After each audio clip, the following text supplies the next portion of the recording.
Welcome to 132 Problems Revisiting Mormon Polygamy, where we explore the scriptural and theological case for plural marriage. I am so excited for this episode where I finally get to sit down with my wonderful husband and introduce him to all of you and ask him all of the wonderful questions that you sent in. I always ask people to listen to these episodes in order, and on this one, really, you won't care about this episode at all if you haven't listened to some of the previous ones. But our discussion, we went a lot of places that I thought were so good to talk about how to navigate differences in faith and belief in marriage, and how to just many different things that I thought were really useful and valuable. So I was thankful for the opportunity to sit down with him. I hope that this conversation will be beneficial to many of you. And I also want to again thank all of those who have contributed to this podcast. My husband is a lot of the reason that I invite and welcome and appreciate contributions. He works so hard to provide for our family, and it's a little bit hard on him that I'm not bringing in an income when maybe I could be. So it's really helpful to me to be able to at least carry a little bit of the burden for him. So I really appreciate those of you who are willing to help out with that, and those who have, and those who maybe can again if you have in the past. We've been going for quite a while. So thank you so much for that. And thank you for joining us as we take this deep dive into the murky waters of having a wife that does a podcast on polygamy.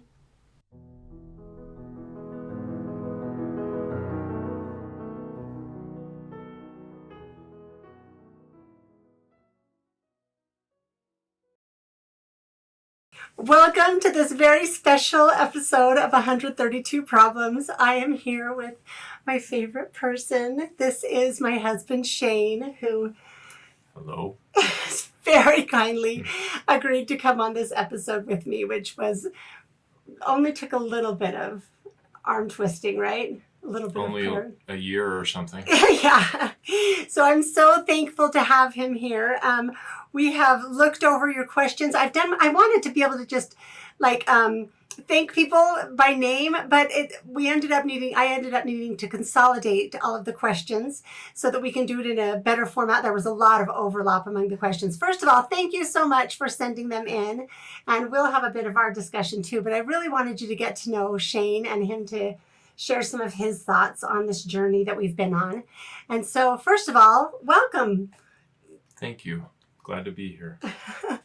I would love it if you would kind of introduce yourself.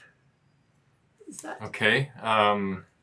Is there anything specific that you want me to focus on, or just tell us who you are and about you? Well, so I grew up in Utah County. Benjamin. Yes, Benjamin, to be specific. Went to, graduated from Spanish Fork High School. Went on a mission to Concepcion, Chile, and then I returned home, finished my bachelor's degree up at Utah State, and just just right after that, a good friend of mine was at BYU, and I was trying to decide what to do with my life, and so I was a political science graduate, so the thought crossed my mind that maybe I'd go to Washington and try and get a job there, but I decided the most important thing to do would be to go and find a wife. And so I figured that BYU was the most likely place for me to do that. So even though I wasn't planning to go to school there at the time, I planned to hang out with my friend a lot. And you came over and started playing basketball. Yes. Started playing basketball at King Henry Apartments, and that's where we met. The one girl that was always out playing basketball with the guys. Yeah, I think there might have been one other one, but yeah. Okay. Yeah. And yes, I was impressed by your ferocity on the court, and you were also in my friend's family home evening group, if I'm not mistaken, in his ward. So we met had at a few BYU. Yeah. opportunities to get to know each other a little better that way too. So anyway, started dating, and a month and a half later we were engaged, I believe, approximately. And a month and a half after that. Well, 3 months after that we were married. Right? Your math's better than mine. Okay. Yeah. So anyway, and then the rest is history. So many children later, and here we are. Yeah, so you can tell. I'll just so you know, Shane loves golf. He loves chess. He loves. Yeah, I mean, I have many hobbies. I don't know how interested people are. He went back to BYU and did an MBA. Correct. And I've had a career in finance and accounting. Also owned a few small businesses along the way. Just trying to be a provider for our family. That's been one of my primary priorities. And yeah, it's been a bit of a rocky road. He graduated with his MBA in 2008, for those of you. 2001. Oh, was it? I thought it was during the crash. Oh, it was 2001. It was a recession during 2001. It was the 2001 recession, the 2008. That was a different one. Yeah, the 2001 recession, while we had newborn twins. So we had 4 in diapers when he graduated into, I know that one of his MBA buddies put together a sort of a protest, and they all wore their suits and ties and held signs on the side of the road that said, "We'll work for salary," because there were no jobs. We were desperate. Yeah. So it's kind of gone on from there, but it's been a good life. With the twins on the way, we decided we should probably stay in Utah. And so was not the place to be at the time. Yeah, instead of going out of state to work for a big company. And so had to be a little bit scrappy along the way, finding opportunities here. But the Lord's always provided for us, and we feel like, or I feel like anyway, that He's helped us. So yes, so it's been good. It's been a lot of kids on one income that's had ups and downs, but we've managed. We've done it. And so, okay, so you told a little bit about how we met, and I think that. So I'll tell from my side, went to BYU, determined to not have one of those BYU experiences, and determined to go on a mission. And so I totally, this is embarrassing to say at this point. I don't know why I'm feeling vulnerable, but I knew on our first date that I actually had just broken up with a guy, did not want to date, did not want a boyfriend, wanted to go on a mission. I was 20. I only had to make it a little while longer till I could start on mission paper. So when he called to ask me out, we were basketball buddies, but when he called to ask me out, I was like, okay, think of an excuse. How could I say no? Because I didn't want to date. And I finally, okay, what time, being the girl who doesn't know how to say no to, And anyway, I came home from that date knowing that I was going to marry him. I was supposed to marry him. That's why it went so fast. So anyway, so I really have always felt that whatever we've been through, that God put us together and that it was all going to work out well. So. Well, and my funny part of the story is that I was helping my brother-in-law stucco his house the day of our first date, and when I left, I said to him, I need to go find a wife. And so, which isn't something that I said before dates, generally. So I think maybe I had an idea. But anyway. He's prophetic. Yep. So, okay. Thank you for introducing that. Someone asked, do you feel like you have done your part in raising up righteous seed? If not, do you think that maybe you could have done more in populating the world with maybe a plural wife or two? That was Eli. I thought you'd like that question. Yeah, and yes, I do recognize that it was probably fairly tongue-in-cheek, and I certainly hope so, because I don't think, I definitely don't think I could handle another wife. And I don't think we could have done more to... I don't think we could have done more to populate the world with any more wives. So anyway, I am curious. Some people have asked kind of about your relationship with our large family. Like, how do you connect with each of your children, and how has it been for you to have so many children? Is that what you set out to do? Well, no. So there's much disagreement, right, in our history about how many children we thought we might have when we were first when we were engaged and getting ready to get married and talking about it. And I'm absolutely certain the number was 7, and I believe you think it was more. But I said 8. in any case, 13 was never in the discussion. But somewhere along the way, I guess I learned that you were going to make those decisions, whether I came along or not. And so, I mean, so anyway, and you know, I think it was not easy for me. You know, I'm the breadwinner for a large family. I do have interests outside of the family, and so you know, every child takes time and resources, but somewhere along the way, you know, I think gradually I've come around to realizing, you know, that this is a great thing that we've done, and a priority, the priority, and so anyway, I'm very happy with our family, and as far as connecting individually with the children, you know, I don't know that I think that's an area where I somewhat wonder if I'm doing enough. You know, I feel like I've done a lot with them, especially. I think our family, we've done many family activities, and we're constantly doing things as a family. And we play sports. The kids participate in musical theater and dance, and we're always there supporting them. We have discussions about politics and religion, and we spend a lot of time together. I've coached How many hundred teams?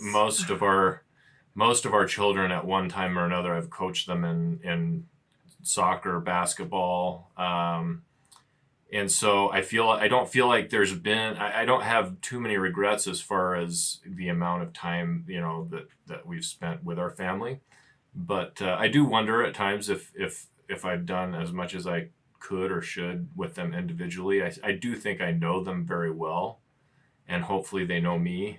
But you know, that's a question that does cross my mind once in a while. So yeah, he's the wrestling dad. There are lots of nights where I don't mind at all throughout our marriage. I don't mind at all doing the dishes while Shane wrestles on the floor with all of the kids.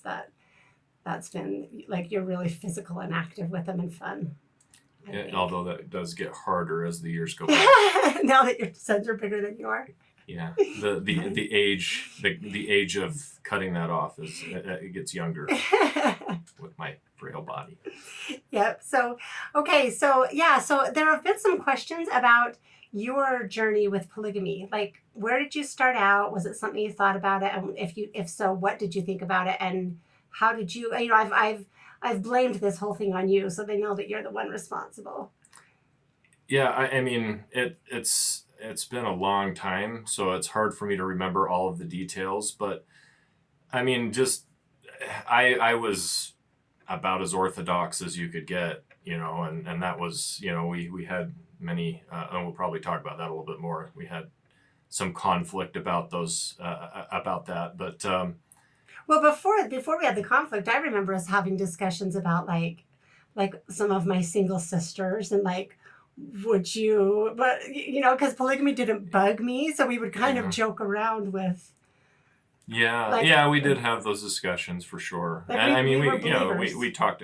Yeah, that's what I mean. We were. Yeah, I was, but I was very orthodox about everything, and so, and then. But I've always enjoyed learning, and so I really don't even remember what got me thinking about it, or I just, you know, back in, I don't know, 2007, 2008, 2009 period, I guess, somewhere in there, maybe right in that ballpark. I was reading a blog online, and that spurred me to doing a lot more research on my own, and I just kind of, it came to the conclusion that I didn't think polygamy was, well, I definitely did not think God had ever commanded it. I couldn't see any evidence of that. And obviously there's a lot of negative fruit that has been born in relationships where that's taken place, or scenarios where that's taken place. So, so that was kind of what got me started, and it's not been a real quest of mine. Just every few years, I'll be in a Facebook group and see something, or I will, just hear something at church or whatever the case may be, or studying a lesson, and I'll revisit some of those scriptures and think about it again, and I just don't. The more and more I argue it with people or discuss it, the more convinced I am, that it. I just don't. I believe Jacob in the Book of Mormon, and I don't believe there is a loophole. Well, that's. I think that's. I don't think anybody can read Jacob 2 in context, and if they didn't already have that in their mind, I don't think anybody would take that away. I do believe that, that it was. I believe that the interpretation of it being, that if God commands polygamy, then it's okay. I think there was some motivated interpretation in that. But, again, I don't know. That's just my personal opinion. Well, that's my memories. That's what you brought in. I was in the bedroom and you came in and you were reading Jacob 2 and you were like, I don't think, and you read verse 30 to me and started to explain a different paradigm, right? A different way to see it. And that's probably why I was so, what would I say? Not ferocious, but so I guess in my study. So, because I was like, what are you talking about? And I could see the validity of what you were saying. So I had to go study it because clearly that couldn't be true. So, and I should clarify, when I joked about what I said, we joked about some of my sisters or some different people. It was never, it was, it was more like, if they never get married, would that mean you would marry them? And I actually, having it be like my sisters made it so close to home that I kind of realized this is weird, because I was just raised on all of the good, beautiful stories and had never applied it in actual thought. So, okay. So it was, well, you know what, maybe we should back up and talk about, there have been, I think the majority of the questions have been about navigating, evolving faith and perspective in a relationship. And so there were some specifics I wrote out, but maybe we should just back up a little bit and talk about that period. My memory is I was the first one to really kind of struggle with things in the church, but in a unique way.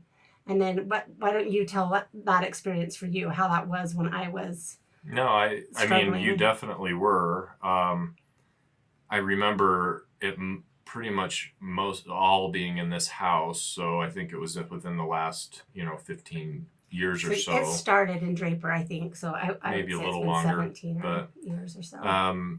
But yeah, I mean, Michelle was very,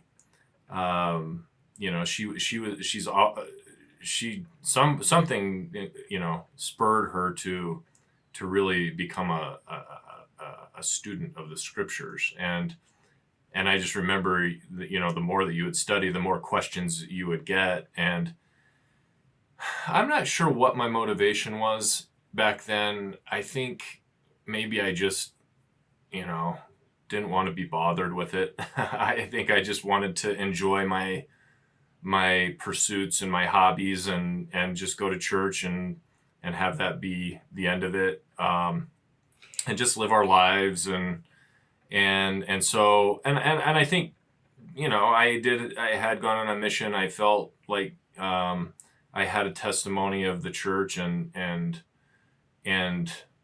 so but I just didn't have a lot of interest in looking into things too deeply at that point. I studied the scriptures. I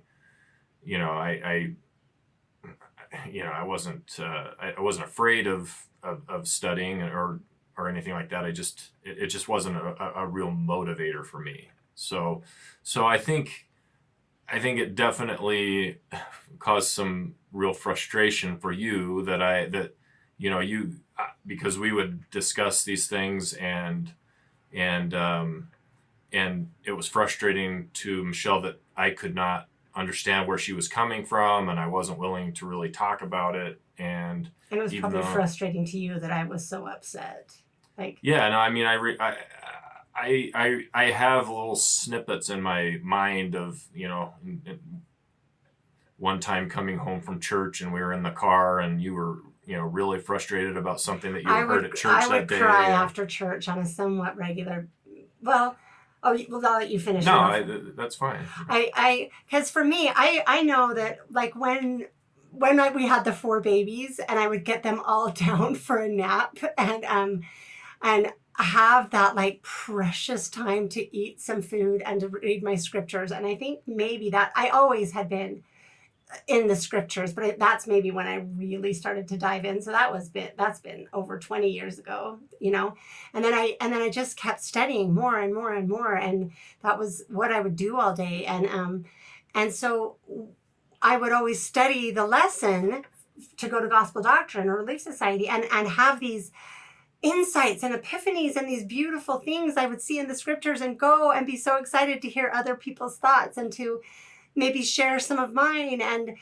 it was always this, like, gut punch of just nothingness, right? Not only were there not often other insights being shared, but no one was interested in hearing anything I wanted to share, right? And I don't want to say it wasn't always like that. There would be some lessons that would just be glorious, and there were a lot of other lessons when what they would say would lead me to study more in the scriptures because I would disagree with it, so I don't want to make it all negative, but it was that my expectation was up here. I used to say, if it's true that we are God's covenant people with the covenants, with the priesthood, with all of this, and we have 1 hour a week to come together to study the scriptures, like, what should that be? And I felt instead it was just that my expectations were set too high of what I thought it could and should be.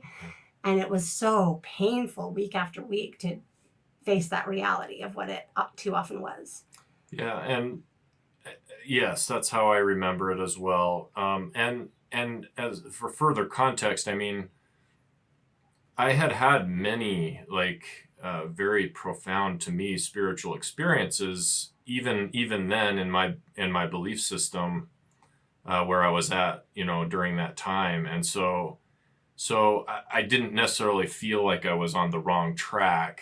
You were comfortable and you were a good Mormon guy. And doing your callings and yeah. And like I said, I had experiences. I felt pretty strong in my testimony and my knowledge of God, and so anyway, I didn't necessarily feel like I had the same motivation or drive as you did to solve or resolve some of these issues. So yeah. So, and then I know that the Book of Mormon started speaking to me, like this message started just screaming at me from the Book of Mormon. Screaming is the wrong word because it was not, it was peaceful, other than me feeling like, how can I believe this? How can I possibly think this is what it says? Someone else would have told me. How could I think I know something that everyone else doesn't talk about, right? And so I was really struggling with it. And then I read a book that I was led to that served as a second witness to tell me that, yes, indeed, the entire message of the Book of Mormon is basically an instruction book with person after person telling you how to come back into the presence of Jesus Christ. And that is the purpose of the gospel. And that was what the message I was getting. So this book confirmed it for me.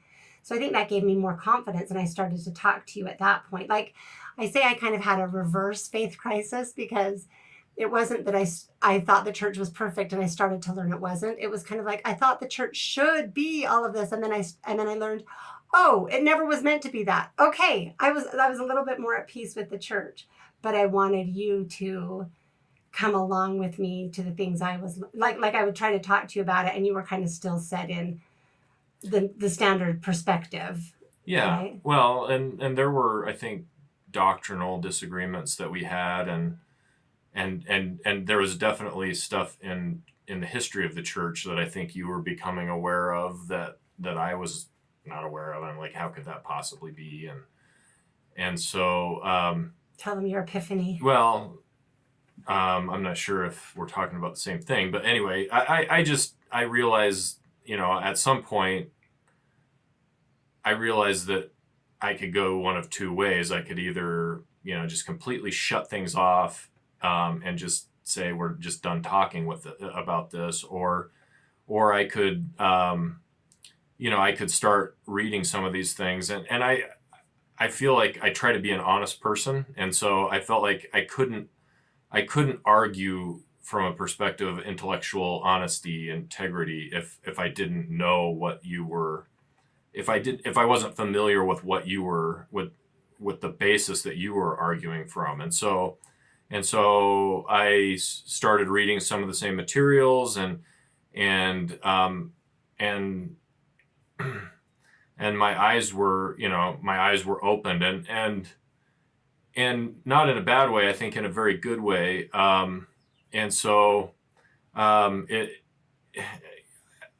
before that experience, I think I kind of felt like there was nothing left to learn, and that that we know everything. We know the plan of salvation. We know everything that's supposed to happen between our birth and our death, and this experience really really opened me up, to a lot of to a whole new world of possibility as far as learning, and in some ways that hasn't necessarily been a great thing. A wonderful sister in our wards bore her testimony, I don't know, 4 or 5 years ago, and I don't remember many people's testimonies, but she said, and she's getting up there in age, and she said, I just remember her saying, the older I get, the less I feel like I know.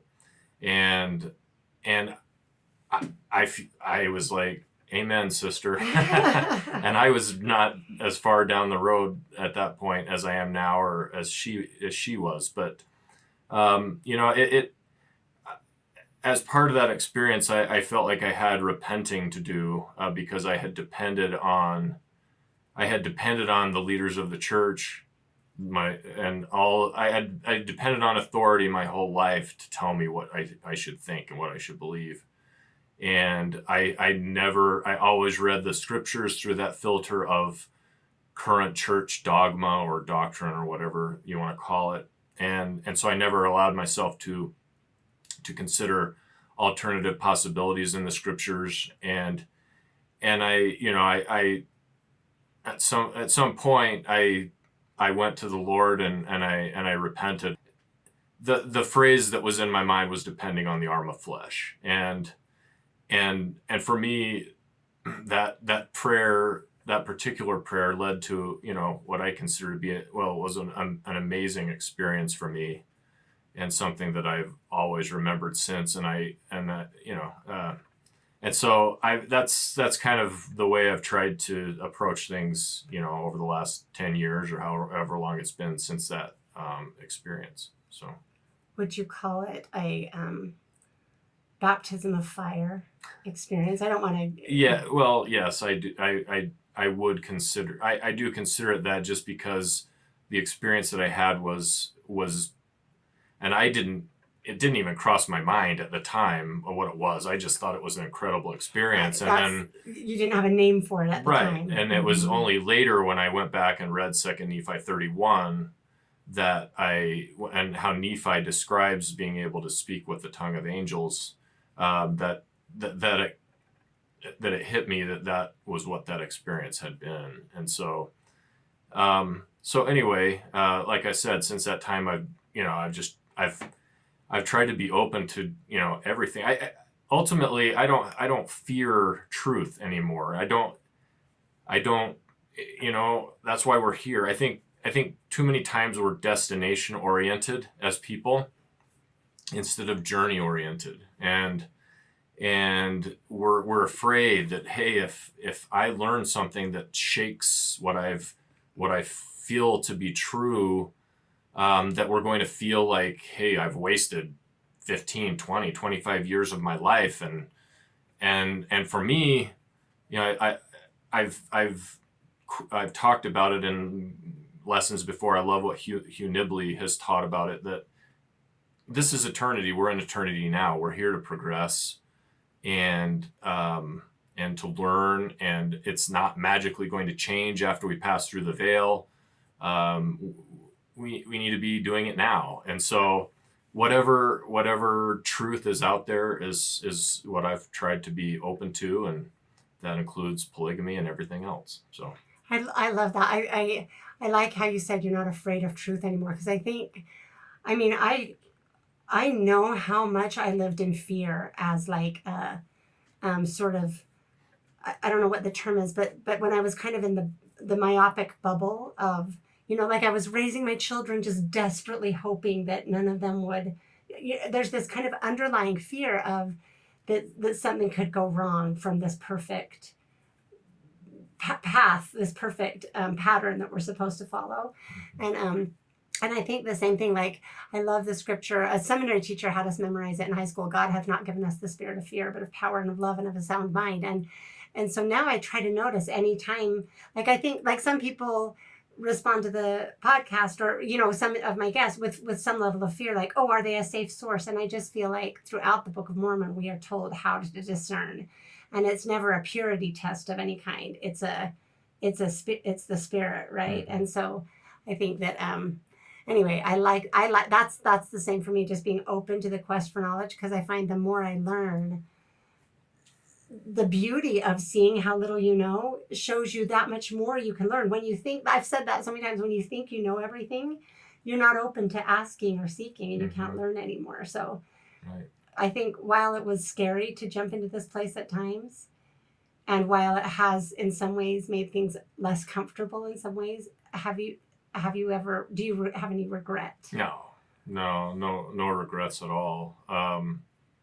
And even if I did, it's like opening the bottle and letting the genie out. There's no putting the genie back in. So you can't unlearn what you've learned, and it would be impossible, I think, to go back to where I was before. So yeah. Okay. Thanks for sharing all of that. I appreciate it. My memory of that first time when you read the first book was that you said, if I want her to listen to anything I have to say, I have to read what she's read. I don't have any credibility with her if she doesn't think I know. Right. And so that's maybe a useful thing I feel so fortunate and blessed that we have been generally on the same page. We definitely have pulled at each other in different directions with our beliefs, but I don't think we've ever been like super judgmental of one another, or either way, like it can be a struggle, but I don't think I was like, you're so close-minded, or I never felt like that. And I think you did never feel like you're such an apostate, Oh, I'm sure I used that term a few times, but usually it was in jest. So I don't like it when people call me an apostate. That's so mean.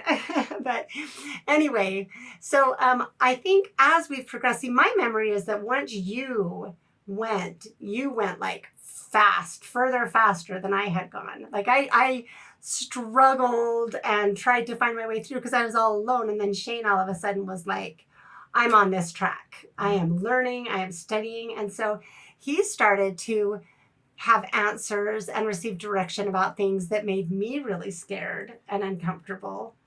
And I think he says he had to. I think I talked to you. We've talked about this before, that I really feel like in our marriage, it's been useful for us to recognize our stewardships. Not that everyone has to have the same stewardships, but I was the one that would get the answers most of the time about there's a baby that needs to come. And I didn't set out to have 13 children either. We agreed on, I thought 8 when we were dating. He thought 7, whatever the case may be. But it was always like, and after we had 4, I remember, because we had 4 in diapers. That was intense. And this was a guy who didn't like babies very much. It was not natural for him. And I remember him one day just being like, I thought I would like it more. Like it was not a fun time for you. And anyway, but for me, when the answer would come that a spirit is supposed to be here, it was like crushing. I couldn't say no. But then for you, when you would get answers about different areas, I would defer to you. And always, if I could set my fear aside and follow your answer, things would turn out. Like I would have confirmations of it usually after. So anyway, I think that both of us have had a push and a pull and a struggle. Yeah. Too. For sure. So anything else you want to say on that? There was something, but I think I forgot it. So, I but hope I'll you'll try remember. and come back to it. Okay, darn it. I wish that we had live callers. Yeah, no, I mean, yeah, that's what it was. So, yes, after that experience that I talked about, I just kind of went hog wild for probably 2 or 3 years, and I mean, I would come home from work and was reading different books and different blogs and everything I could find. And so, yeah, I definitely think there's been an ebb and flow. We've had to balance each other out, I think, at times, as far as, you were ready to leave the church, I think, for a while, and I was trying to keep that from happening. And then I went the other way and was having a lot of serious questions of my own. And it seems like you were kind of went the other way at that point. Yeah. And we've just kind of, and now I think we're both on a little bit more of an even keel. But anyway, but I mean, still with a lot of open-mindedness and willing to question things, but I think both very faithful people and wanting to follow God's will for us, whatever that might be. So yeah, and not necessarily a comfortable fit always in the church, but feeling like. No, I think we'll talk about that maybe a little. Yeah, bit and more. maybe we'll go there right now. There was one other thing I was going to say based on what you said, and I can't remember, but I think it was in that period when you were, like you said, going hog wild. I think that's when you came to me with polygamy. Right? No, I'm pretty sure that the polygamy would predated any of that stuff. Yeah, it was. No, because you wouldn't have been studying it, really. Well, I still studied stuff once in a while. It wasn't like I never studied. So I'm pretty certain that was I think the polygamy thing was like 2008, 2009. This was 2012, 2013. Yeah. Time period. So we'll argue that after and figure it out, just like whether it was 7 or 8 babies that we were going to have when we were dating. That like I'll have to think that through and see. So okay, so I think we're going to skip forward. I had the questions kind of outlined, but since we started talking about this, I think there were lots and lots of questions also about our relationship with the church. And I guess to nutshell all of it, kind of how we stay, why we stay, how we handle the disagreements or complications. We can get into the specifics. While I'm looking at those, do you have anything to say on the broad topic? Yeah, I mean, I think that at some point, I came to the determination that the church for me is my ward and my stake, and there are 2 churches really. So one is the Doctrine and Covenants 1069 church, and the other is the Tell us what that is. Doctrine and Covenants. Those who believe in Jesus and are baptized, basically the people. Yeah. So, and then there's the hierarchy or the apparatus of the organized church. The capital C and the lowercase c, so to speak. And there are, I mean, I read through the questions, and clearly there is a lot of frustration and concern, and how do we stay in this organization? And for me, obviously I've had those same questions myself many times, but I think that what it boils down to is I think the church needs everybody. And so, and I think that we all need each other. We need different perspectives. We need different experiences to learn from each other. And I'm sure that there is a large subset of the population of the church that would be happy to, just kind of have it to themselves. And I think that that's not a good thing for them. I don't think, and so I think even though maybe we don't even realize why we need each other sometimes, and it's hard to be sitting in a sacrament meeting and hear somebody speaking and saying things that you don't agree with. But those are, and we experience it as much or more than anybody in those meetings. But without those feelings, those are the types of feelings that cause us to continue to progress and to learn and stretch ourselves out of our comfort zones. And so, and it gives it, I'm preaching here a little bit, but I don't know that I'm necessarily the best practicer of it, but it gives us an opportunity to have charity for people. And so, and to try and maybe identify a little bit with experiences that don't necessarily always ring true to us, and try and understand where people are coming from. And so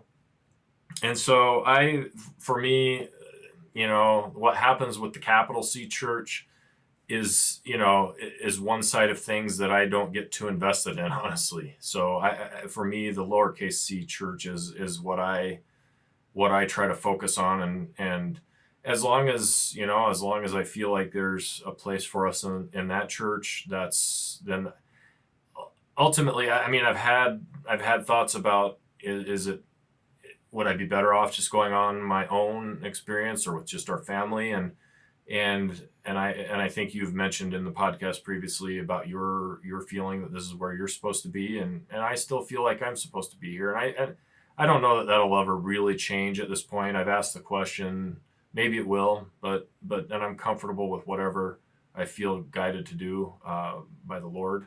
But I still really enjoy the church for the most part, and I enjoy the people. I think there's some really, really good people in the church. And there's some problematic things as well, and there always will be. And so anyway, so as long as I feel like there's a place, then this is a good place to be. And it's again, there's always conflict, inner conflict, and wondering if it is the best thing for our children. Obviously, as your audience probably is aware, or we have children doing all kinds of different things, and some have had a great relationship with the church, and some have had a terrible relationship with the church. And so it's hard to always know. It's just a matter of trying to do what you feel spiritually led to do. So I completely agree. I think that's, I also, as we've gone through this journey, because in a way it has been interesting how we've kind of been an anchor to each other, because when I was like, I'm out, I can't do it anymore, you were like, well, I'm going to go and I'm going to take the kids and you're welcome to come with us or not, and then I think vice versa, when you've been like, I can't see how we can do this in good conscience, and I've been like, no, I feel really strongly that we need our children or that child at that time, or so we've really, that's been our journey, which if we ever had been on the same page at the same time, maybe we would have left, at least for a time, if not, and so it's really been a blessing to us. I consider that a blessing. And I think one of the things that's always come up to me is like, well, I mean, the words that when Jesus asked Peter, will you also leave? And he says, whither will we go? Without, and I feel that. I know that there are, and this is not to say what everybody has to do. This is sharing our journey, right? But that's been my feeling, is like, if anywhere I go, I'm going to deal with people that frustrate me. I'm going to deal with leaders that frustrate, like I'm not going to get rid of the irritation, because the irritation is a necessary built-in part of it. Like, even if we try to, I know as a young mom, I wanted to like move to the country, live on a homestead where my kids didn't have any outside influence. And, and now that I'm older, I see a real deficit in that thinking from my perspective. I think, like, on the one hand, the scriptures talk about the world as something we need to flee, or something we, but they also talk about the world as what we love, and what God so loved the world that he gave his only begotten son. And we're called to be there. Like, the experiment of fleeing has been proven erroneous. Mm-hmm. Like Lehi fled into the wilderness, but guess what? Laman and Lemuel were there. Like, we could even try to establish Eden, but there's a snake. Like I think that it's just a matter of doing the best we can wherever we're called to be, and not thinking there's going to be some perfect thing. Does that make sense? Like, Yeah. and it's all, for me, it's all prophesied in the Book of Mormon and the scriptures and the Book of Isaiah. Like, I see a lot of truth, and yeah, I'm not free to talk about a lot of truth, but let's move on to that, because you said, I went through a time as well where the Lord just told me, this is your church, and it was the local level. That was destroyed for me as well because of 2020. But let's talk about how you feel and interact on the local level for both of us. Like, there were questions about, like, do you bring these things up, and how are you or we viewed? And, I have thoughts on that. Yeah, you probably know more about that than I do. But I mean, I certainly understand that we're not in the mainstream of the church, and there are, there's a certain percentage of ward members that I think are great with that. They appreciate us, and I was a gospel doctrine teacher for 4 years, and until 2020, until COVID, and I really enjoyed it. To an extent, I felt like I was always walking the tightrope, because I didn't feel like I felt like I had to do that if I was going to be true to myself, and I also, I felt like it was important for people to push boundaries, or have their boundaries pushed, and consider different alternatives. And I know I got a lot of compliments about my lessons, and I also was the best gospel doctrine teacher. I've been begging him to get that calling back. Don't think that's going to happen for a while now, but anyway, so I have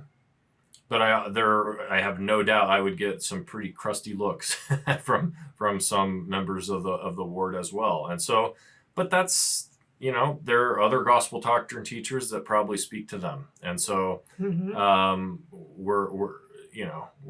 a big melting pot. At least that's, I think, what the Lord intended. So anyway, that's good. I think for me, I am always just like happy and oblivious, and I just love everyone. So why would not everyone just love me? And I'm not one that spends time talking about or even thinking about my neighbors in terms of like what I would say that I don't like about them. So it always has surprised me when things get back to me that are being or have been said, because we lived so, like, having a large family and homeschooling gives you a pretty thick skin. Like, we're already not in the mainstream with our large family, and that's been happening since I think we had our 6th when we were living in Draper, and people were not cool with that. And then, or you have to have a thick skin already to do it. I think there's part of that too. Maybe. I think I've had to develop one much more than I had one. I don't really care too much what people think about me for the most part. He doesn't care. It hurts my feelings. I wear socks with sandals unrepentantly. So. And gray shirts with tan pants. We go the rounds about that. But so for me, I think I had already taken a lot of judgment and criticism and gossip because of my family and my homeschooling, and who knows what all the details are. And so adding doctrinal uniqueness, I don't know, but it was the same. Like, I would often get, like, many people calling me or writing notes thanking me for the comments that I made in classes. Like, I know that there were a lot of people who appreciated what I said, and I appreciated what a lot of people said. I was also told by a bishop that I would never be called to teach or speak, or, so there were obviously complaints coming in too, right? So I guess we just, like everything else, just be us, do you, and let all the haters hate. Yeah, I mean, what else can we do? Right. But I think I like that one thing you addressed, that you, as the gospel doctrine teacher, you really carefully walked the line. I feel for me, church is not an appropriate place to bring up most things that would be difficult, other than just slightly stretching, because people are there. Like, on my podcast, people are coming here to hear me. When I go there, I'm going into their space where they can't necessarily select. So for me, I've not felt, and in fact, I had really struggled with the church through 2020 and 2021, and we didn't go back. I mean, we weren't, our stage shut down longer than just about anything else, our stake. And then since then, I've been in the nursery, which is a great reprieve for me to heal. And Yeah, no, I mean, I totally agree with that point that, if I felt like the room was getting too uncomfortable, then, I would back off or whatever the case may be. But it, what I would try to do is, provide things for people to think about. And if they ever wanted to ask me about them or learn more, then, we'll talk about whatever you want to talk about. As far as one-on-one with individual members or family members or friends or whoever it might be, I'll talk about anything and everything as long as somebody is interested in learning. I'm not going to force my beliefs on anybody, or even I don't feel like it's my job to make people crazy uncomfortable or mad or whatever the case may be. So anyway. yeah, I feel like I struggled with that more. Like I know I alienated a lot of people in my extended family, or because I just like to talk about things, and I would usually be talking to someone and someone would overhear and come and say that's not right, and get and so definitely there have been uncomfortable, unpleasant trees. Mm-hmm. But you've always been pretty. He talks less than I do. That probably helps. Yes, I'm very much more of an introvert and am not much of a talker. So I'm much more of a reader and a watcher. which is why I am the one that gets called into the bishop's office more often, I'm sure. But that's always been for things outside of church, not for, well, except the one talk I gave, which was a good talk. So, okay. Anyway, I wanted some of these other questions, like how do you navigate this sort of, there's one way that's allowed to be. You have to hold these, you have to agree with the narrative on everything or you're not welcome here, right? Like how do you navigate that? Kind of the Brian Hill's perspective of walk the line or get out. Yeah. So I mean, what it comes down to is I just ignore that perspective. So I don't agree with it. I don't believe it's the way the Lord wanted the church to be. As Elder Uchtdorf said several years ago, he talked about a big tent church, and a lot of people laughed at that, and I think that there's some validity to that. That there's a lot of people that don't feel like they belong in the church. And that's regrettable to me, that they feel that way. I think we should be welcoming everybody. I mean, it's sad to me that there are people. There's a subset of the church that wants to make the church smaller instead of making it as big as possible. And so, but as far as me personally, I just don't. It doesn't bother me anymore. We've always had, varying voices in the church, and even up to the apostles like Elder Uchtdorf and Hubie Brown and many others that have had really valuable contributions to make to the church, and so and the president of the church is rarely the one telling people to do that. I think a lot of times we take it on ourselves to to be the policeman of orthodoxy in the church, and so really the church should be it should be a lot of things to a lot of people, if not all things to all people, as far as the gospel goes. I mean, instead of trying to narrow it down to one perspective that's correct, the concept of one true church means a different thing to me than maybe it means to other people. And so that's I try to be true to that belief that I have about what the church is supposed to be, rather than letting people make that decision for me, or giving into that influence. I don't, I'm my own person, and I'm not going anywhere, and I don't want anybody else to go anywhere either. Ideally we're all, here to help each other move forward. So I love that. I think there really is something to kind of what you're saying is like, you shouldn't need to check your brain at the door.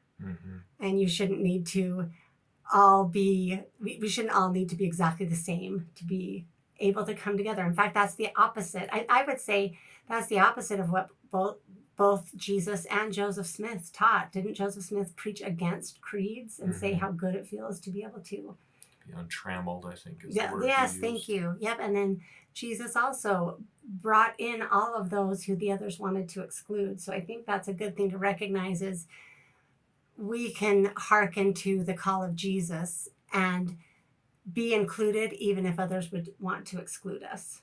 I think that's kind of what I said. Like, it's my church too, and I don't have to leave it unless God tells me to. Yeah. But I'm not going to leave it because someone tells me to, someone else. So, okay. So another question: do you feel like you have to justify still being in the church? There were a lot of people that were like, "How can you justify that?" For people who just feel like their objections are so much that we're complicit, I guess, by being in it.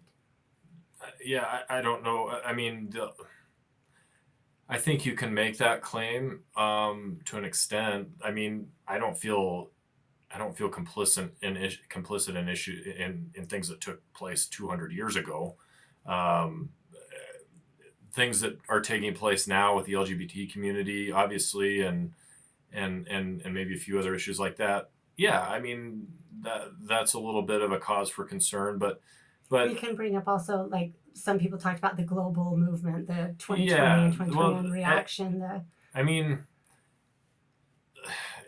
I just wanted to lump it all in there, cover both sides. It's a tough situation because I want to have that kind of internal integrity, but by the same token, I mean, my boss doesn't do,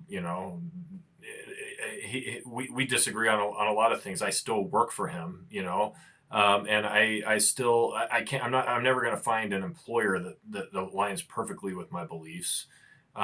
We stay in America. Yeah, there are many things in the country that or the state that we might disagree with, and we still stay. I think it's about staying where you are and fighting to make it better where you are. Otherwise you'll end up in an echo chamber. You'll just be by yourself. So I mean, I get it. I totally do. I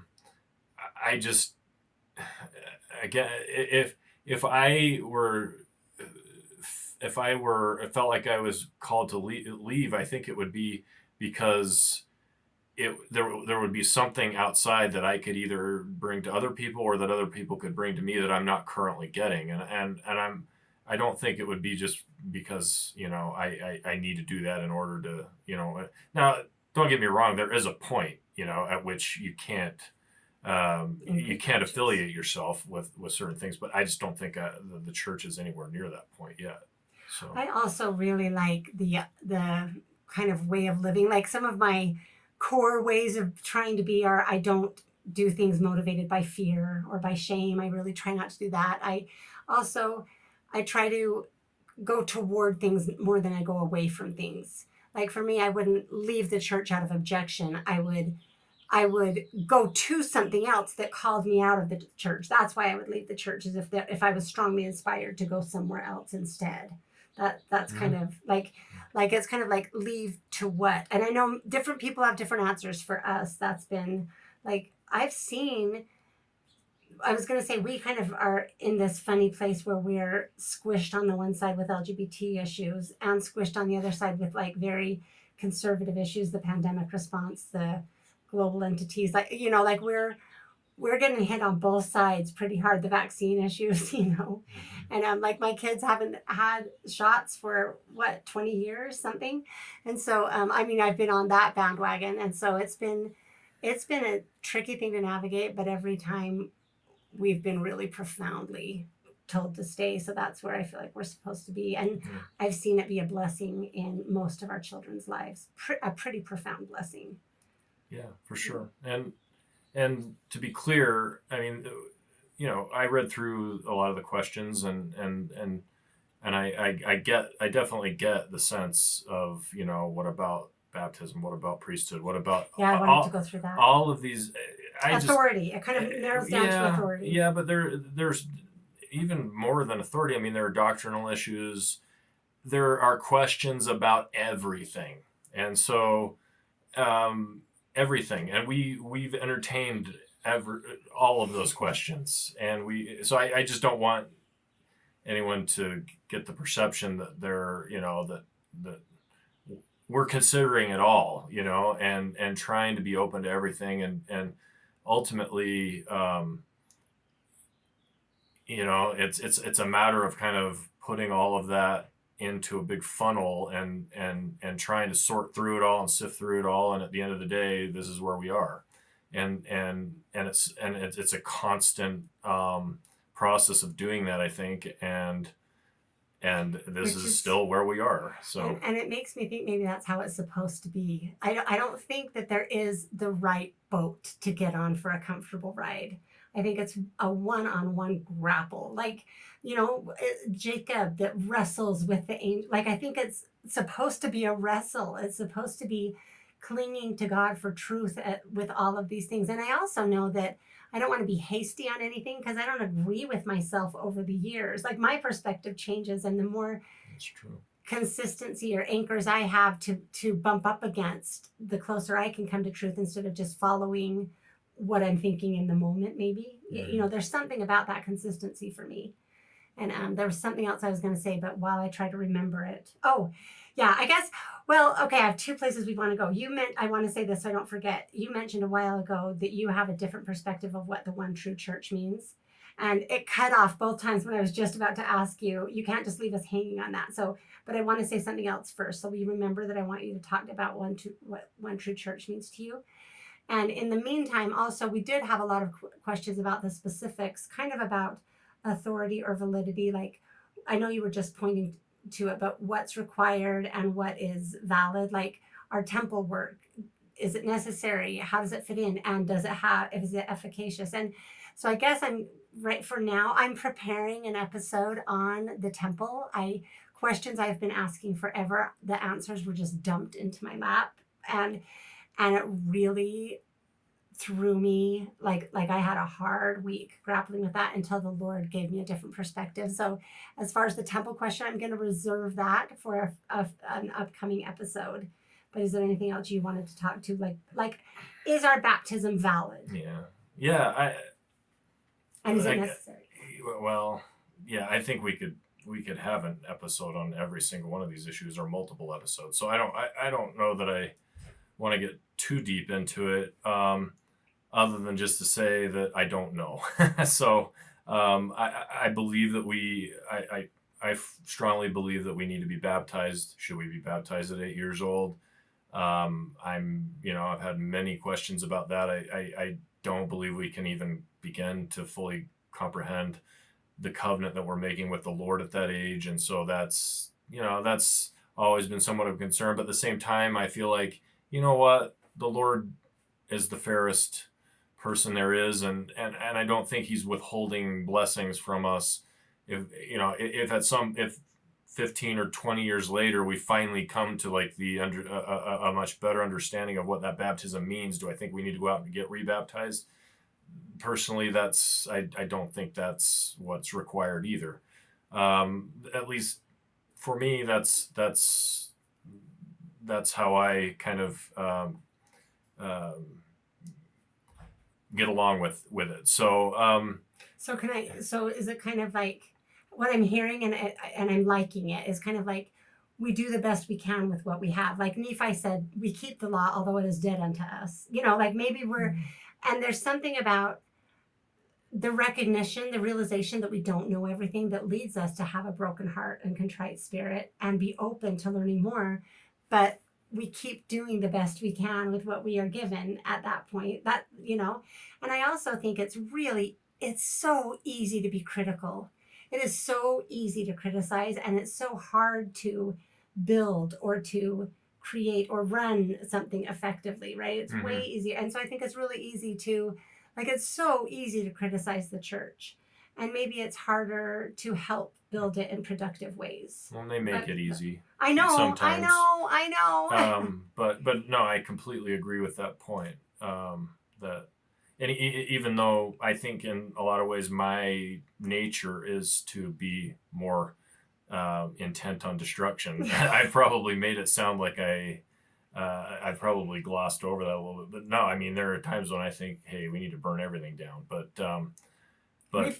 we've struggled. Yeah. And not just the church. I'm talking about a lot of different institutions that are a major part of our lives. But anyway, so but ultimately, I think that the other approach is much more productive and conducive to a good spirit. So. Okay, so now how do you define one true church?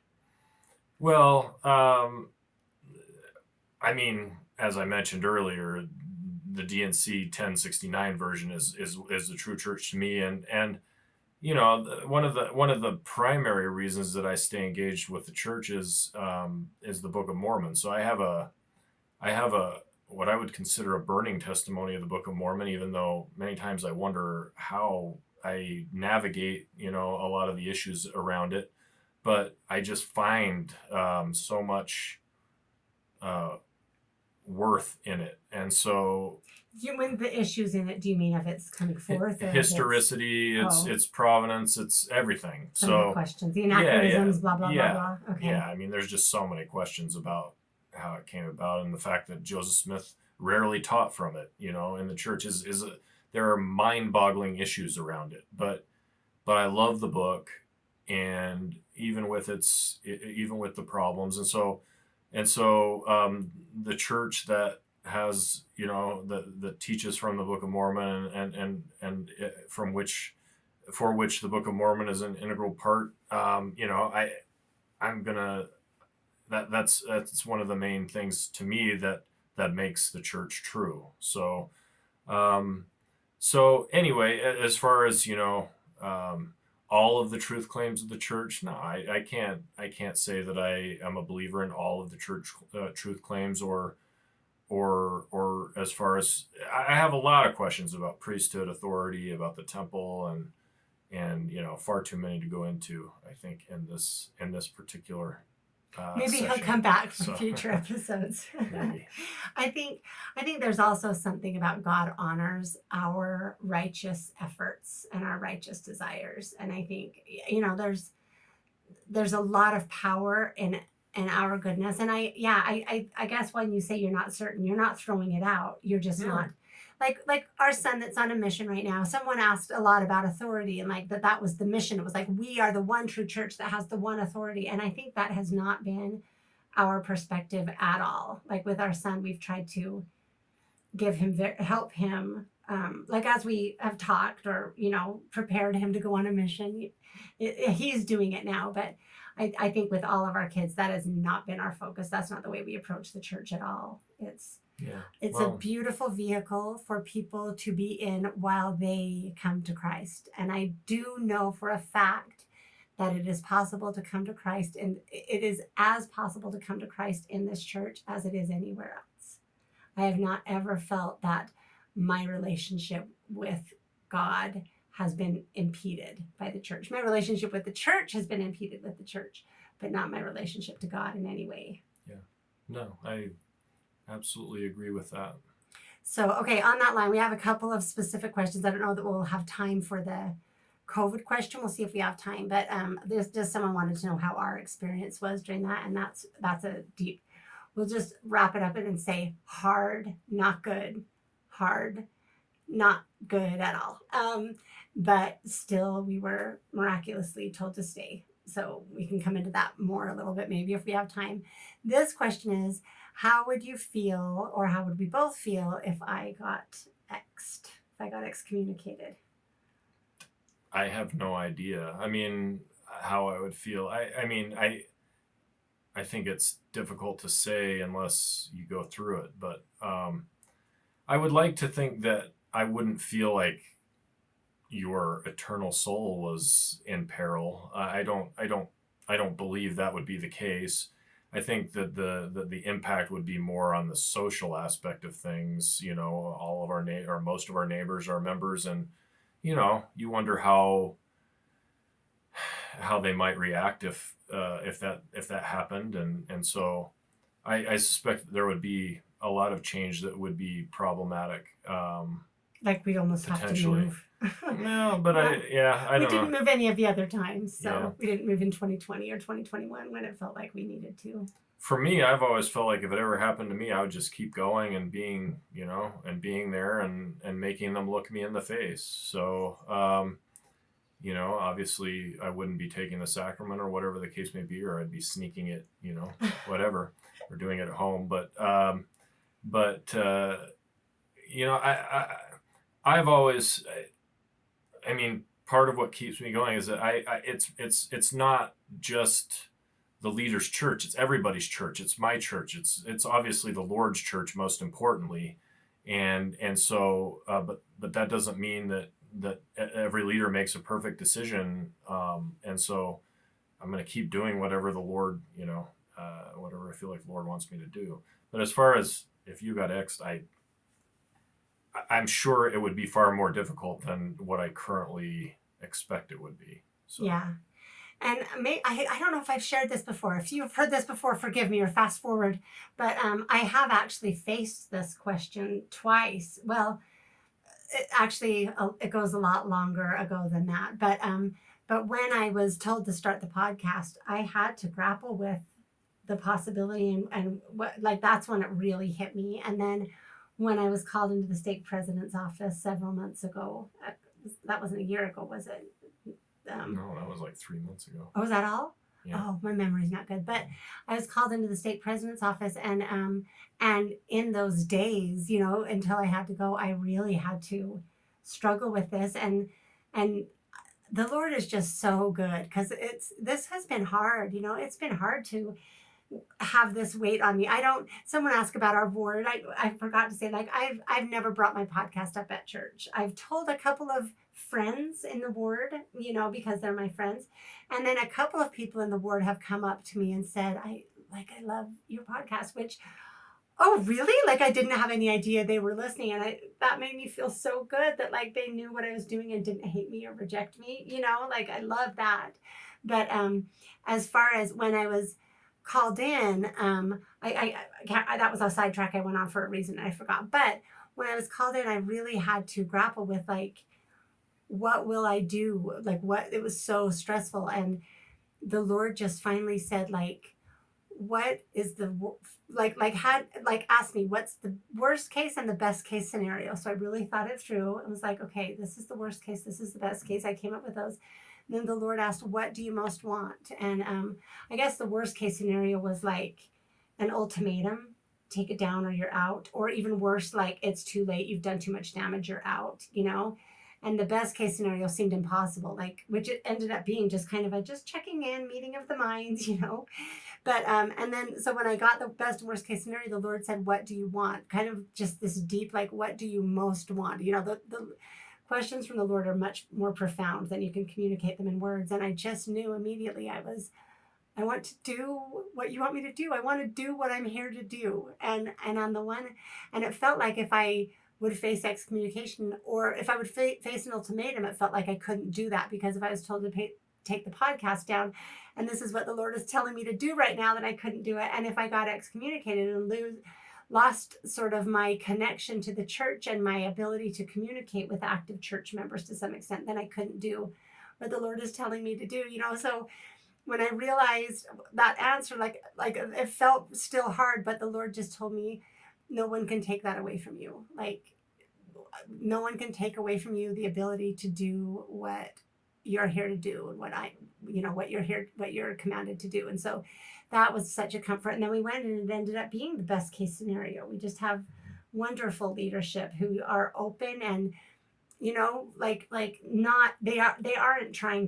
not doing the boundary patrol of you're not welcome here. So anyway, so I guess in those times when I have faced that question, that gave me so much peace. The Lord just gave me so much peace to know it's going to be okay no matter what happens, because what I most want is to serve the Lord. And I want that more than I want to do this podcast or more than I want to stay in the church. That was the other part. When I was like when I was like, what if I face an ultimatum? The Lord was like, you'll know what to do. And I knew that I would be willing to take the podcast all down if the Lord said to do that, or I'd be willing to continue with it and face consequences if the Lord said to do that. So I've had comfort ever since that experience. Okay. Did I go off too much? So let's see. Oh, and also navigating the church with the kids. Has that been a challenge for you? Like, No, are you I don't worried think about so. what the kids are learning in primary? Well, I mean, there's always a little bit of that, but I feel like we've done enough. We talk about things enough in our home that you know that if the kids are open to learning things, they'll learn what they should be learning, and also hopefully they'll learn how to learn, not just how to think, not just what we think, but they'll learn how to do it on their own too. That's great. So we've kind of discussed this already, but do you have any advice for couples that are, there were a lot of questions about? Yeah, no, well, honestly, I think you're the one that should provide that advice because you're the one that was dealing with a husband that,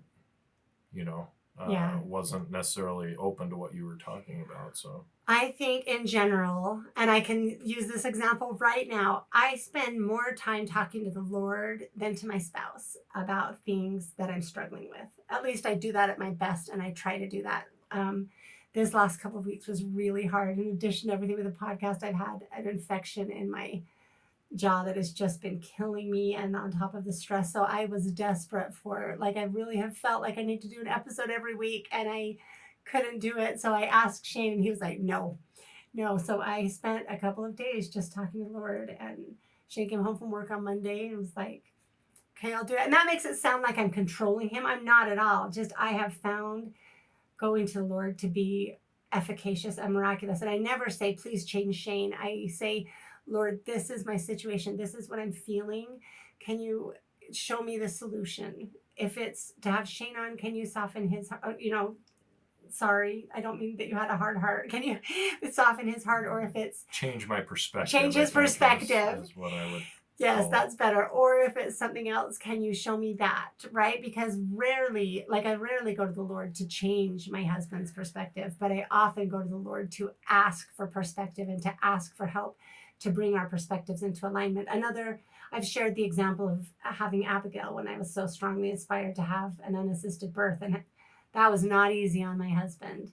But really, I just prayed Lord, I want to obey you, but you're telling me I need to give birth this way, and you're telling me I need to be unified with my husband. And I can't do both of those things unless you help, And so that's my main advice is go approach your spouse without judgment, just with love, just looking for the good. Try not to judge them for where they are, and go to the Lord to ask for help with both of your perspectives so that you can be united. That's the best advice I have. Yeah, I guess I could give advice from my perspective. I'm not sure that the person that would need it would be watching the podcast. So, but we've already discussed it. I ultimately I don't think I think you have to be willing to to open up that potential discomfort and that can of worms, so to speak, and be willing to try and meet on common ground and just being open to what your spouse is talking about. And I get the sense that I'm active in a few different Facebook groups and whatnot, and I get the sense that there's a lot more of this than we think. There's couples, not being on the same wavelength as far as their beliefs go, and not, I think it's fine to not be on the same wavelength as long as you're open and willing to discuss each other's wavelengths and be kind and compassionate through it all. So, because it's difficult. So yeah, I'm quite certain that God never wants to be the reason that we have disunity in our marriage. Me coming to God shouldn't mean that I can't connect with my husband. There's just growth that's needed, right? Mm-hmm. So, okay, here are some other questions. What were your feelings, or what were your biggest fears when I started the podcast? Someone asked, because this is more visible than I've been in the past. That the house wouldn't get clean. Yeah, well, just hit my head. I don't know that that's a fear. It was more of it was more of a resignation that life would just continue as it had been. So, But it's been okay, right? We're yeah, doing pretty yeah. well. No, Thank you, those who donate, because I'm able to have cleaners come every other week. Yeah, but that It's helping a lot. I actually I think I was generally pretty supportive about it. Even though I think Michelle has asked me to come on since pretty close to the beginning, and I'm just it's not something that I really feel comfortable with more than anything. It's not that I had any objection to the podcast, and I think that you've done some really good work, and so anyway, This hasn't been the hardest thing I've done. No, I don't think I wouldn't say that I had really too much fear about anything, or too much concern. I think we've already kind of established why that might be, and kind of where we're coming from as far as our foundations prior to this. And so anyway. Yeah, like this wasn't as hard for you as the unassisted birth, for example. No. Yeah. That was where crazy people die. So yeah. That was his response. That was what he said. I think you said that on the podcast, if I'm not mistaken. And so, okay.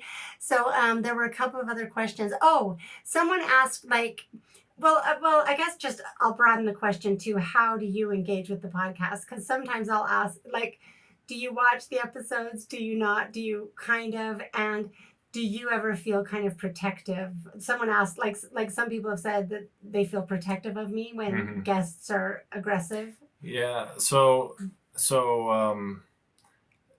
I probably only watch about 10% of the episodes, to be honest. He gets a lot of it is because I already hear a lot of the information and the presentation. So I try really hard not to bounce ideas off of him because he just doesn't. Well, I'm not what I would consider a creative person, and so when you come to me with, hey, these are the titles I'm thinking of, I'm like, sorry, that's not my wheelhouse. I don't have much to say there. But I tend to watch a lot of the interviews and I've watched some episodes that I find more interesting. I mean, I've done a lot of this research, I think, and so this is a different medium than what I'm much more of a reader. That's how I digest information, and so I'll listen. A lot of times I'll listen at work when I'm doing kind of a mundane task where I can pay more attention. If I'm doing stuff at work that I have to be concentrating on, then it's more difficult. And at home, I feel really awkward listening to your podcast in front of you. So anyway, that's kind of where we're at. What is this? A prophet hath no honor in their own. Yeah, that's not what it's about. I'm not. Well, then now someone's going to misunderstand that I'm calling myself a prophet. I'm not. It's just like the people who know you for real aren't that impressed or interested often. I don't think it's that. But anyway, it's just as far as feeling, defensive. I mean, yes, there are times where I would like to strangle people, but by the same token, this is Michelle's journey to a large extent, and I don't want anyone getting the impression that, hey, I'm, her protective husband or whatever the case may be. I mean, to whatever extent you're picking battles, you need to fight those battles. And if I feel like people are being totally unfair or whatever, then I might step in, or if there's something that I feel like I can contribute to a conversation, but for the most part, I do my thing online and you do your thing online, and that's kind of okay. What it is, so I'm going to add a question to this because there have been several Facebook groups I've left because I just contention, like it's not good for my stress levels, and I don't want to get into people being contentious. You've stayed, and I know a lot of times they use the insult. Like they'll try to insult you by calling you my husband. Do you know what I mean? Like they use me to kind of insult you in your discussions about some of these topics. I wouldn't say that happens a lot. It's happened a few times.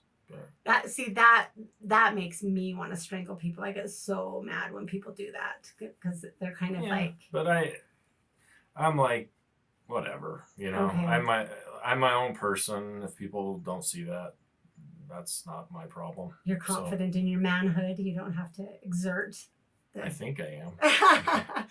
Okay, and then let's see. There were a couple of other things that I was. Oh, someone asked. I think someone asked, "Where are you with Joseph?" Because I was kind of surprised getting ready for my last episode when he was like, I don't know, you know. Yeah. And so, where are you? Did you watch that episode? I have not yet, so it is one that I definitely would like to watch. He did ask if we should wear the glasses while we do this Mm-hmm. one. If we should wear these. But I read the notes, if you'll remember. That's so right. I kind of have an idea of what you're talking about. But yeah, no, I think it's a good question. I am somewhat agnostic about Joseph's polygamy. I'm not ready yet to go entirely into the camp of that he was strictly monogamous with Emma. And so see, I'm going to get him. I'm going to win. Going back several years, I came to the conclusion several years ago that it didn't matter, and so it had no impact on the veracity of the Book of Mormon, and really, what happens in the church. You know, there's so many questions with the church that, I mean, that's just one of hundreds. So anyway, so I guess the reason that I'm invested in the question is strictly because I want to believe in people, you know, and I want to believe that they are who they say they are, and what they say they are. And I want to believe that he was living the life that he said he was living, rather than the currently accepted narrative of that he was a manipulative liar, basically. And, you know, I get that, you know, in the 1800s, certain things might have been acceptable that aren't acceptable now. For me, it's hard to accept that that certain things were ever acceptable. What were you talking about that was acceptable? Well, I mean, lying for the Lord was, you know, that was, and I think there was a culture based on some of the things that I've read and studied, that there was a culture of exaggeration and making things sound more grandiose than they really were, and you know, and that's not just in the church. That was in the culture of that time, widely. So, but there's a difference between that and manipulating young women into marriage, and so really, I mean, I think that you've done a very, very good job of presenting the case, and others out there that are doing it as well. But you know, there are a couple things that still are a little bit problematic for me, and we've talked about those. And you know, what are your biggest hangups? Right now, I think Sidney Rigdon, I think, is one of my biggest, as far as the fact that he had opportunities to, you know, to set the record straight about Joseph and say, hey, no, he never did this, and the fact that he hasn't done that, or that he never did that, is concerning to me. You know, some of the members of the Nauvoo High Council that Austin Cowles and Leonard Sobey, especially, because we do have the affidavit that he, in which he said, you know, he told the person that delivered the affidavit to him, if you give me an affidavit that says he did, you know, preach and teach and practice these things, then I would sign that. And, you know, and so, I'm sure that there's a response to those things. And there is, and I'll be anxiously waiting to hear those things. But well, you won't get to hear it because you don't listen to my podcast. If you tell me that those things are being addressed, then I'll be happy to hear them. I don't know that I'll ever. We can't know. We can't know with certainty. It's a matter of which way do we lean, and I'm definitely leaning that way. But leaning toward him being innocent. Being innocent, yes, and being monogamous. But I mean, really, I don't. You're never gonna find a smoking gun that says he didn't do it. That's the problem. You could potentially find smoking guns that say he did, or that largely point to that. Yes, children being part of it, being one of those things. But you're never going to find anything. All you can do is pile up the evidence on both sides and try and make but ultimately it doesn't matter to me. I don't care. Yeah. So that's interesting to hear you say that, because I was there. Those who watch the podcast know I was there for a long time, where it's like, this isn't the important question. And it's been so interesting to me to have the Lord have me have that perspective until like now I really, like how I said, I don't always agree with myself. Now I feel like, oh, this matters a lot. And I know I've said it doesn't matter and we can't know. And now I'm like, oh, it matters a lot and we can know. So I've changed my perspective on that. I'm not telling you you're going to, but I guess I'm saying I'm very sympathetic with your perspective right now, because I was there for a very long time. Well, and you're doing different things than I am. So there might be people out there who need that. Mm-hmm. And maybe the Lord is trying to help them get what they need. So yeah, and I think for me, the answer has to be twofold. Like we learn by study and also by faith, right? Like I did, I had the same hang up, not the same exact ones, but those hang ups. I was like, I just can't understand this if he didn't dabble at all, But so it was all of the research combined with the Lord, like the outpouring of the Lord for me. So maybe whichever way you work, but I do really admire just holding our views with some humility, holding our views somewhat lightly, I think is valuable. And so I won't judge you for still thinking there's a possibility. Well, I won't judge you either for being a crazy monogamous. There you go. So, okay, we've gone off of the, off script. So I don't know if we've missed anything, but let me just ask you if there's anything that you think, that is kind of on your heart that you would like to talk about or share. No, I mean, I think we've covered a lot of good things and a lot of the things that I had been thinking about. And that was actually one of the only remaining things that I really wanted to touch on, was just Joseph and my feelings about that. So I don't know. I should say this is off topic, just comes to mind. People who meet us in person are often surprised. How tall are you? 6 feet 8 inches. And I'm about 5'9", 5'10", so I look short next to him, but I'm actually pretty tall. So when you meet us, he's really tall. We have one son that's taller than you, Lincoln, who's been on the podcast. So anyway, so if you meet us, yes, we're really tall. Our kids are pretty tall.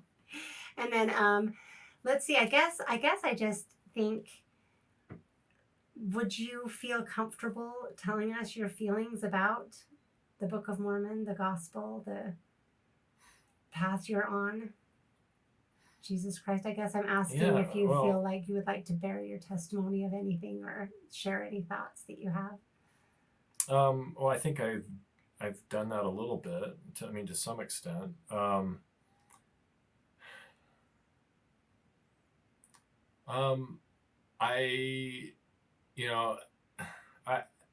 So I had an experience several years ago that I felt may have been an invitation from the Lord to seek greater knowledge and wisdom and experience. And I don't know, I do know I haven't pursued that to the extent that I wonder if maybe I should have. That's always in the back of my mind. I like my hobbies a lot, and so I'm not like perfectly dedicated to the scriptures and to learning and seeking, and I absolutely am always open to it. And so and I still do a lot of it, but I haven't pushed the envelope as far as what you talked about with the Book of Mormon and what kind of its central message is. And I don't know that that we necessarily have to do that in order to please the Lord. But I do feel like it's always there in my mind, and I hope I haven't displeased the Lord by not taking that invitation, if that's what it was at that time. I hope it's an open invitation. I do feel like, I spoke in sacrament meeting on Sunday, and I do feel like, the information, that the teaching that Nephi gives us in the Book of Mormon is really, the next step, as far as, the Holy Ghost teaching us what we need to do, and then, potentially moving on from there to learning. I don't think that what's in the scriptures is everything, or even close to everything, that the Lord has to teach us. And so, with that said, I feel like I haven't been, I'm not there as far as pursuing that path yet. Like I said, I like my hobbies too much. Can I ask you one question that I forgot? I want to come back to this. I hate interrupting you, but before you wrap up, someone asked, and I actually think it's an important question here, like, is the study of polygamy worthwhile? Does it matter? Or are there other things we should be studying instead? And I have my thoughts on that. I would love to hear yours. I don't think any topic is off limits or not worth discussing. So, or studying. Ultimately, I think you can spend too much time on polygamy. I think polygamy is one of the things that's most drawn my attention, and obviously yours, because I'm not sure why that is. It's a really kind of conflictive, I don't think that's a word, but topic, and even just inner conflict, and trying to sort it out and figure it out, and what really happened, and is it of God, and all of that. And so, so I think we can, but I think it's absolutely worth studying, and it's absolutely worth trying to come to some kind of a landing spot in your soul about, about where it is, where you are with it and with God, and where God is with it. So, yeah. But I believe that about every topic in the gospel, and just some tend to, attract more of our time than others. So I can say that for me, studying polygamy has been profoundly important to understand the nature and identity of God, to understand the relationship of God with each of us as individuals, male and female, to understand. I think when you really get into polygamy, you are studying repentance and marriage and covenant and commandment and the scriptures like crazy. So I think for me, it's kind of, people have often said that to me, like, why do you care? We can't know. We don't need to know. It doesn't matter. And it's like, there are a few things that hit more centrally into that just slice right through every aspect of who God is, who we are as men and women, husbands and wives, what it means to come into the presence of God, what it means to raise up seed, and for the Lord to raise up seed unto himself, like understanding that on level after level, where now I'm like, oh my goodness, it's not only raising up a covenant people, it's raising up people into God's presence. Like, that is what the gospel is throughout the Book of Mormon. That's the power that God has given us, is that's what we're supposed to be doing as soon as we can recognize that we're the Gentiles. We're the ones that need to repent, right? And the Book of Mormon tells us throughout, the Book of Mormon and the Doctrine and Covenants, that we need to actually believe it so that we can stop being under condemnation, so that we can be raised up unto the Lord. And so I think that it is, to think that we can just somehow, I don't know, wait it out, like we're just here waiting for God to do something with us as a people, I think that's what we think. I think that is an erroneous belief. I think we really need to understand how to discern truth from error, light from dark, and polygamy really does, like, I think it's no mystery that is the thing the adversary uses to, like, just dash to pieces everything God is trying to do, because it's so useful and compelling in these false spirits that testify of it. So for me, I think, I'm sure you could study it in different ways that aren't effective, but for me, if you want to truly come unto the Lord, understanding the truth of polygamy is a pretty essential part of that. I don't disagree with that. I think there's a lot to learn there about a lot of different areas than just polygamy in the study of it. So there's an awful lot about human nature in general in the study, and like you said, how God has interacted with us and does continue to interact with us. So. And finding more and more of our false traditions versus true doctrine from the Lord, like getting in and trying to sort that out. I mean, even the experience, like I still just want to invite everyone, the experience of going to section 132 in fasting and prayer, if that's what you feel inspired to do, and asking the Lord what portions are true revelation and which portions are deception and darkness. Like those are good things for our spirits, right? Us learning to discern truth and error is an important part of this, and learning to do all things that God commands us and not fall into the traps of the things not commanded. So anyway, I interrupted you. Did you have anything else you were sharing about your walk with God? No, I think it's okay. Covered. I mean, I happen to think, I know the invitations the Lord has issued me, and actually everything, if we are aiming up, if we have it in mind, I think it's always preparation and it's always invitation. And so anyway, I do think that some of the things I really like about this man, he just has massive integrity and deep goodness. He's given his life to provide for our family, and I'm really thankful for him and the anchor that he is. So thank you. Thanks for agreeing to do this. He hates PDA, but I'm going to kiss him anyway. Okay. Thank you. We'll see you next time. Isn't he great? I think he's great. And I think monogamy is wonderful. So I want to thank all of you who stuck around for this whole conversation. I hope that there was something you found beneficial. Shane told me that I should say that we will continue to answer any questions that we might have forgotten to cover or that come up after this.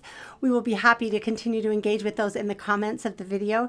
So if there's anything that you wanted to ask or wanted to hear the answer of, go ahead and post it in the comments, and we will both be quick to reply. So thank you so much for joining us, and we'll see you next time.